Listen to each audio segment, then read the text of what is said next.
Hello everyone, मैं राघव आप लोगों का अपने यूट्यूब चैनल डिस्कवरी कोचिंग में बहुत बहुत स्वागत करता हूं। इस समय क्लास 12th की बायोलॉजी का चैप्टर चल रहा है पुष्पीय पौधों में लैंगिक जनन, जिसमें 11 लेक्चर हो चुके हैं। आज 12वें लेक्चर में हम परागण के बारे में अध्ययन करेंगे। तो देख लेते हैं आगे। तो इस लेक्चर में हम परागण के बारे में अध्ययन करेंगे। जैसा कि आप लोगों को पता है कि हम लोग पुष्प में लैंगिक जनन देख रहे हैं। लैंगिक जनन, तो पुष्प में क्या पाया जाता है? जननांग पाया जाता है। जननांग, नर जननांग और मादा जननांग। तो नर जननांग कौन सा है? पुंकेसर है। और मादा जननांग कौन सा है? स्त्रीकेसर है।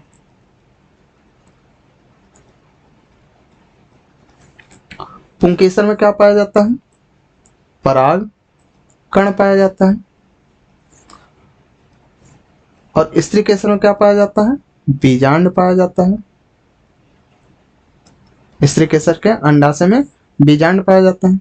जो पराग कण है, पराग कण को हम क्या कहते हैं? नर युग्मकोद्भिद कहते हैं। नर युग्मकोद्भिद कहते हैं। बीजांड में क्या पाया जाता है? बीजांड में भ्रूण कोष पाया जाता है, जिसे हम मादा युग्मकोद्भिद कहते हैं। मादा युग्मकोद्भिद कहते हैं। तो नर युग्मकोद्भिद अर्थात पराग कण में दो नर युग्मक का निर्माण होता है।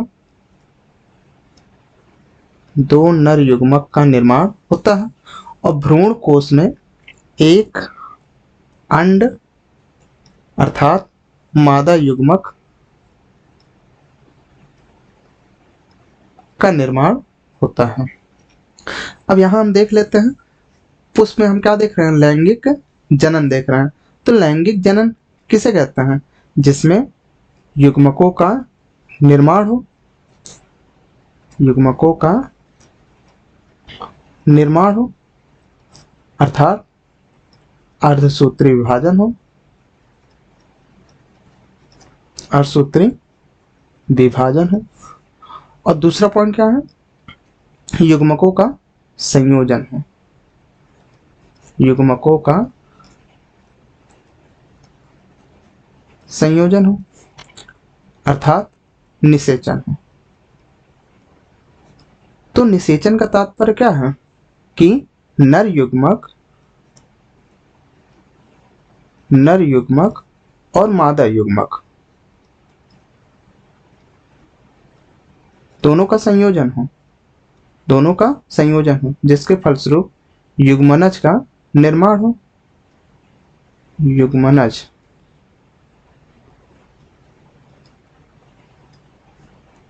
जाइगोट का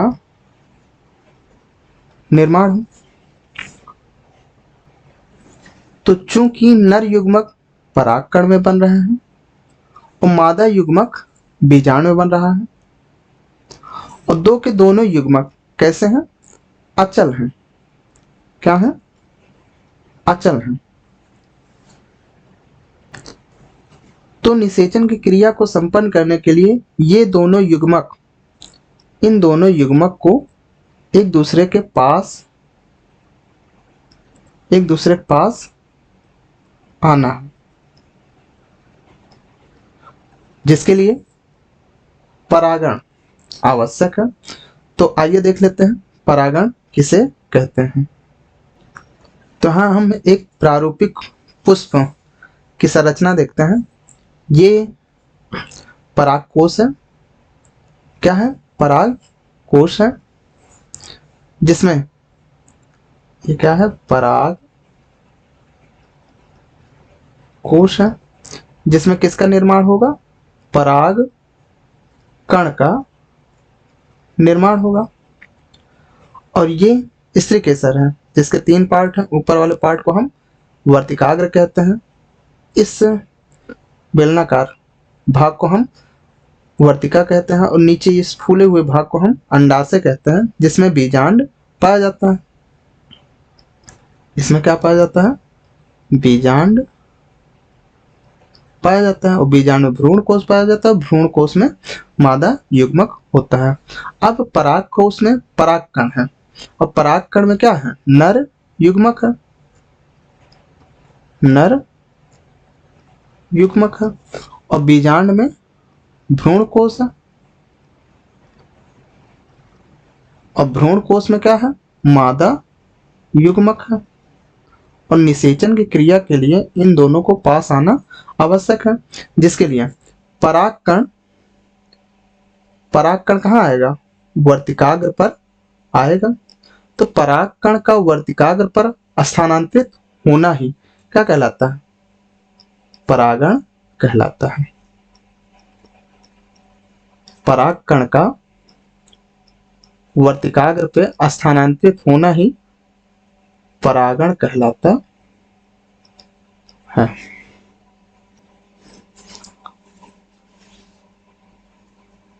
परागकणों का वर्तिकाग्र पर स्थानांतरित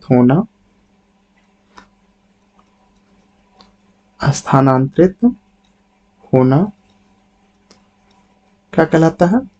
परागण कहलाता है। अब यहाँ दो कंडीशन आते हैं। अर्थात परागकण दो प्रकार का हो जाएगा। पहला हो जाएगा स्वपरागण और दूसरा हो जाएगा पर परागण। तो स्व, जैसे स्व दिख रहा है, स्व मीन्स स्वयं, यानी स्वयं में, और पर मीन्स पराया। पराया मीन्स दूसरे में। तो यहां हम एक ट्रिक देख लेते हैं। स्वपरागण मीन्स एक पौधा, स्वपरागण मीन्स एक पौधा, और पर परागण मीन्स उसी जात के दो पौधे ले लेते हैं। अब यहां जब एक पौधा आता है तो इसमें भी दो कंडीशन आते हैं। पहला, एक ही पुष्प रहे या उसी पौधे के दो पुष्प रहे। तो इस प्रकार हम देख लेते हैं परागण के प्रकार देखते हैं। तो यहाँ परागण के प्रकार देखते हैं। परागण के दो प्रकार हैं, स्वपरागण जिसे इंग्लिश में सेल्फ पॉलिनेशन कहते हैं और ऑटोगैमी कहते हैं। पर परागण जिसे क्रॉस पॉलिनेशन कहते हैं, एलोगैमी भी कहते हैं और जीनोगैमी भी कहते हैं। तो एनसीईआरटी में स्वपरागण जैसे दो प्रकार का होता है, स्वयुग्मन और सजात पुष्पी परागण। तो एनसीईआरटी में स्वयुग्मन को पहला माना गया है, सजात पुष्पी परागण को दूसरा तथा जीनोगामी को तीसरा, यानी तीन प्रकार के परागण बताए गए हैं। तो इसमें हम देख लेते हैं स्वयुग्मन जैसे दिखाया गया है कि सेम फ्लावर, यानी जो परागण होगा वो उसी पुष्प में होगा। जबकि इसमें देख लेते हैं, इसमें different flower of same plant, यानी उसी पौधे के दो पुष्पों में ये परागण होगा, जिसे हम सजात पुष्पी परागण कहते हैं। जबकि पर परागण में भिन्न पुष्पों की आवश्यकता होती है या दो पौधों की आवश्यकता होती है। तो इसमें मान के चलिए एक पौधा ये है और दूसरा पौधा ये है। अब यहाँ से परागकण मान के चलिए यहाँ के किसी पुष्प के वर्तिकाग्र तक जाए, तो उसके लिए किसकी आवश्यकता होगी? परागण कारक की आवश्यकता होगी। तो उन परागण कारक के आधार पर इसे दो भागों में बांट देंगे। पहला अजैविक कारक है, जैसे वायु और जल। दूसरा है जैविक कारक, जैविक कारक में कई आ जाएंगे। तो जैसे वायु द्वारा अगर परागण हो रहा तो उसे हम वायु परागण कहेंगे। लेकिन जैसे हिंदी मीडियम बच्चों को ये जानना बहुत ही जरूरी होता है कि इसे एनीमोफिली भी कहते हैं, क्योंकि कभी कभी डायरेक्ट हिंदी में आ जाता है एनीमोफिली किसे कहते हैं। तो बच्चे हिंदी के चक्कर में वायु परागण याद कर लेते हैं। वायु परागण नाम से ही दिख रहा है कि वायु परागण मीन्स परागकण का वर्तिकाग्र पे स्थानांतरण, यानी वायु द्वारा परागकण का वर्तिकाग्र पे स्थानांतरण। तो इस तरह वो याद कर लेते हैं, लेकिन उनको पता होना चाहिए वायु परागण को क्या कहते हैं, एनीमोफिली कहते हैं, जबकि जल परागण क्या कहते हैं, हाइड्रोफिली कहते हैं। जैविक कारक में जैसे जैविक कारण जैसे जीव द्वारा, तो जब जंतुओं द्वारा होगा तो उसे हम जूफिली भी कहते हैं। तो जैसे कीट द्वारा अगर परागण हो रहा तो उसे एंटोमोफिली कहते हैं, पक्षी द्वारा हो रहा है तो उसे आर्निथोफिली कहते हैं, घोंघा द्वारा हो रहा है तो उसे मेलेकोफिली कहते हैं, और चमगादड़ द्वारा परागण अगर हो रहा है तो उसे कीरोप्टेरोफिली कहते हैं। तो आइए एक एक करके हम देख लेते हैं। तो पहला है स्वपरागण, जिसे सेल्फ पॉलिनेशन कहते हैं। स्वपरागण स्वपरागण जैसे अभी बताया गया कि स्वपरागण में हम एक पौधा लेकर चलेंगे। अब एक पौधा मान के चलिए, ये पौधा है, इसमें ये पुष्प है जिसमें ये स्त्री केसर हो गया, ये वर्तिकाग्र है, ये वर्तिका है, ये अंडाशय है, और ये पुंकेसर हो गया। एक पुष्प ये ले लेते हैं। दूसरा पुष्प हम ले लेते हैं,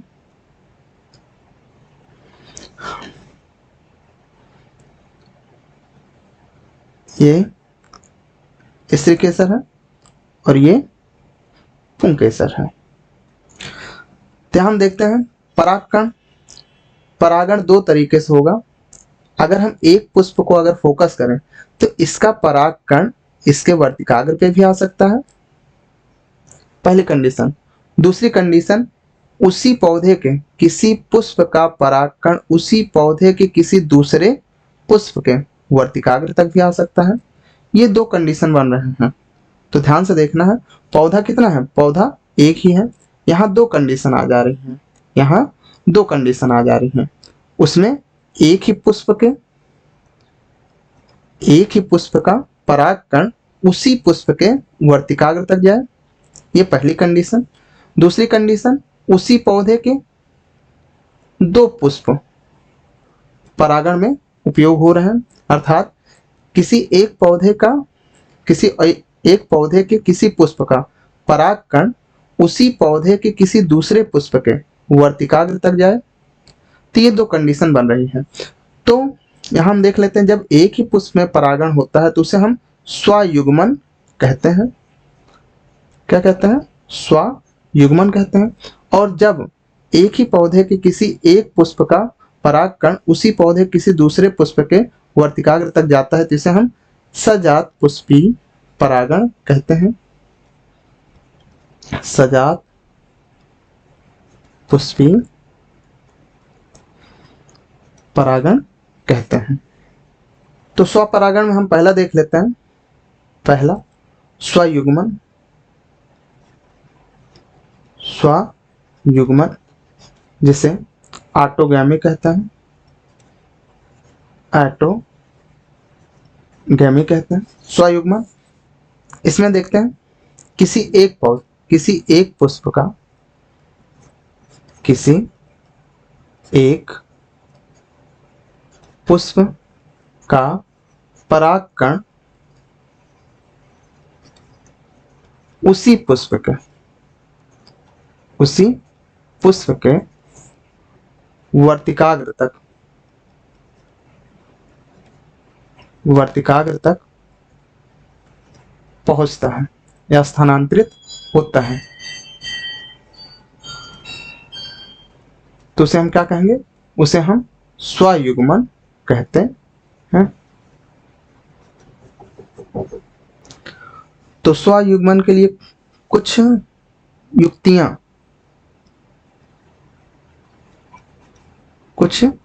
युक्तियों की आवश्यकता होती है। जैसे पहला ले लेते हैं, सबसे पहला कंडीशन क्या है, जो पुष्प है वो द्विलिंगी होना चाहिए। पुष्प कैसा होना चाहिए, द्विलिंगी होना चाहिए। द्विलिंगी के साथ साथ उसमें समकाल पक्वता होनी चाहिए, समकाल परिपक्वता या पक्वता होनी चाहिए,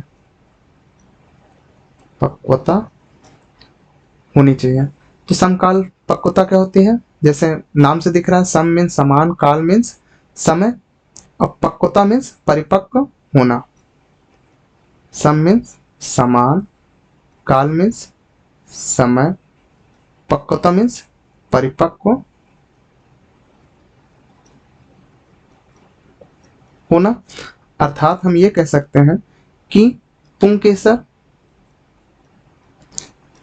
व स्त्री केसर, स्त्री केसर, इनका साथ साथ परिपक्व होना, एक साथ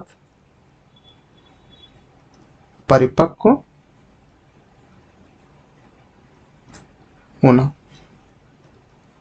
क्या कहलाता है? समकाल पक्वता, जो कि स्वयुग्मन के लिए आवश्यक है, जैसे हम देख सकते हैं।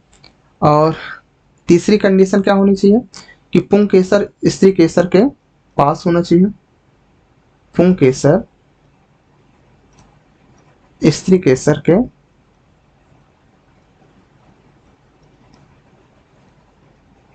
पास होना चाहिए।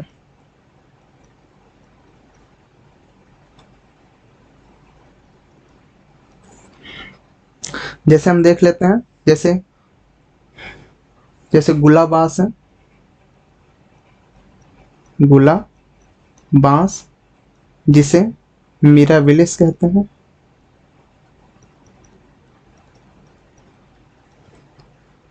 पीली कटेली, पीली कटेली जिसे आर्जिमोन कहते हैं। तीन सब में ये कंडीशन पाई जाती है। नेक्स्ट कंडीशन ले लेते हैं। कुछ पौधे ऐसे होते हैं, कुछ पौधे या पादप, जैसे देख लेते हैं, जैसे बायोला, बायोला, ऑक्जेलिस, ऑक्जेलिस, कॉमेलिना, कॉमेलिना।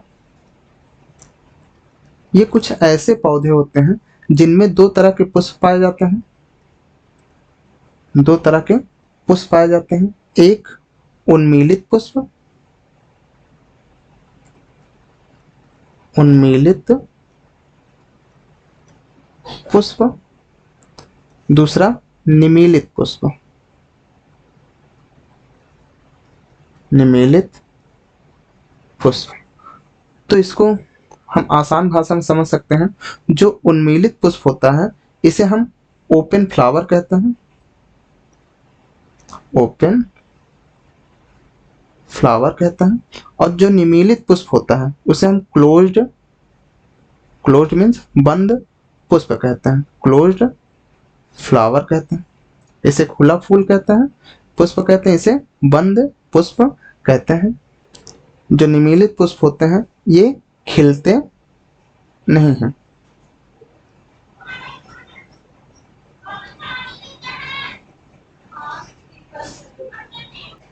तो निमीलित पुष्प के कुछ और उदाहरण ले लेते हैं, जैसे गुल मेहंदी हो गया,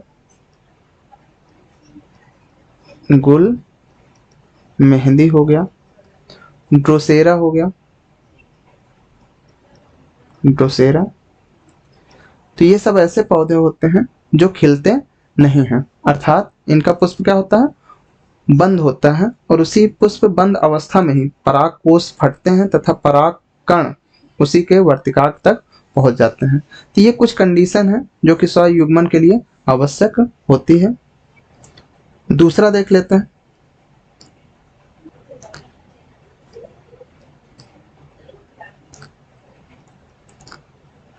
सजात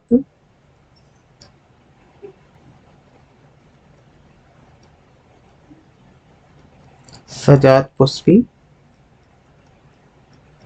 परागण, जिसे इंग्लिश में जिट्यूनोगामी कहते हैं,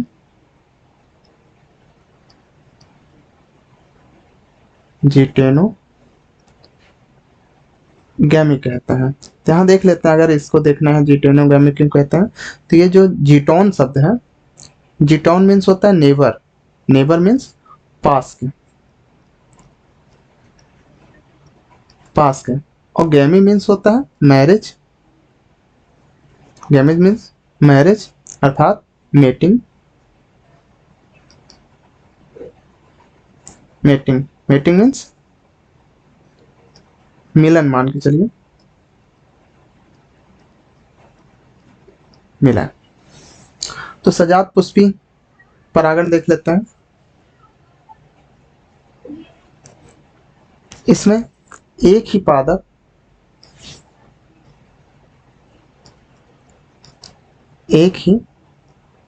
पादप के किसी एक पुष्प, किसी एक पुष्प का परागकण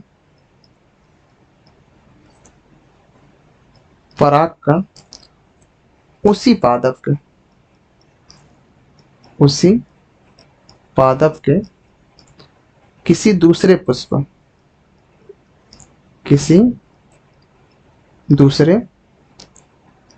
पुष्प के वर्तिकाग्र तक पहुंचता है, तो उसे हम सजात पुष्पी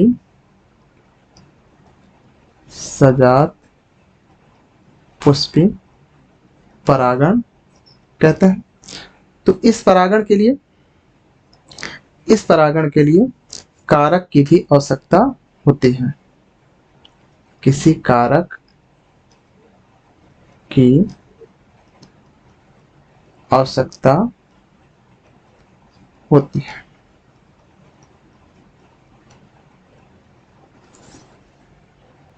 तो जैसा कि परागण का पहला प्रकार देखें स्वपरागण, जिसमें पहला है स्वयुग्मन और दूसरा है सजात पुष्पी परागण। तो आगे देखते हैं, स्वपरागण के लाभ तथा हानियां देख लेते हैं। जैसे स्वपरागण के लाभ पहले देख लेते हैं, जैसे पादपों का शुद्ध वंश, इसमें पादपों का शुद्ध वंश चलता है अर्थात आनुवंशिकता बनी रहती है। परागण के लिए किसी दूसरे पौधों पर निर्भर नहीं रहना पड़ता और स्वपरागित पुष्पों को रंग, सुगंध, मकरंद ये उत्पन्न करने की आवश्यकता नहीं होती और अधिक पराग कणों की आवश्यकता नहीं होती, अर्थात इनमें अधिक ऊर्जा नष्ट नहीं होती। इनके हानियां देख लेते हैं। जैसे अगर कोई आनुवंशिक रोग है तो पीढ़ी दर पीढ़ी स्थानांतरित होती रहती है, जिसके कारण जो बीज है उनकी संख्या कम उत्पन्न होती है और वो भार में हल्के भी होते हैं और छोटे होते हैं तथा कमजोर होते हैं। इनसे जो पौधा उत्पन्न होगा वो भी कमजोर होगा और ऐसे बीज शीघ्र नहीं पकते, या ऐसे यहाँ फल होना चाहिए, ऐसे फल शीघ्र नहीं पकते हैं और इनके जो बीज होते हैं और उत्तम श्रेणी के नहीं होते हैं, जिसके कारण नई जातियां उत्पन्न नहीं होती। अर्थात जैसे जो लक्षण हैं वो एक पीढ़ी दूसरी पीढ़ी में जा रहे हैं, जिसके कारण विभिन्नताएं इनमें उत्पन्न नहीं होती, इनमें विभिन्नता उत्पन्न नहीं होती। तो ये स्वपरागण के लाभ तथा हानियां हुए। आज के लिए इतना ही, धन्यवाद।